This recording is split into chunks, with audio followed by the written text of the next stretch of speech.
Assalomu alaykum aziz yurtdoshlar. Mana yana bitta persepimiz tayyor bo'ldi. Egalariga topshiryapmiz. Assalomu alaykum og'a. Xo'langiz yaxshimi? Yaxshi yuribsiz? Persep ma'qul oldimi sizlarga? Yo'q, persepga gap yo'q. Xoladik, yo'lik. Ishini xoladik. Etchak ishim. Bizga gap topilmadi. Saylab kelib oldi. Adresni aytadi. Uyashtimon Chalishtonmiz. Chalishdan kelibdilar. O'shalarni xudo xolasa avvalamizga chiroqlarni yoqib berdik, ko'ngildagidek qilib, parkovlarni musaffar qilib berdik. Plastik balon bo'ldi. Ramalari shu yillardan traktorning persepining risoldan bo'ldi yana.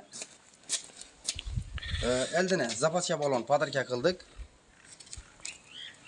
1 tonna 400 qalin zamoqlari qo'yib berdik. Dokumentlarini taxlab, cho'tki qilib tuzib berdik.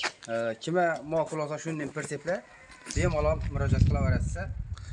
Persepimizga kelsak 9 million 500 ming so'm dedik. 200 ming so'm kelishtirganimiz bor edi. 9 million 300 ming so'mga zapaska balonlari bilan qilib berdik ro'za Ramazon oyida. Kimga shunday perseplar kerak bo'lsa bemalol murojaat qilishlari mumkin. Yana xudo xolasa persepimizni topshirib berdik egalarine. Kimga shunday perseplar kerak bo'lsa bemalol murojaat qilaverasiz. Sog' bo'linglar, salomat bo'ling.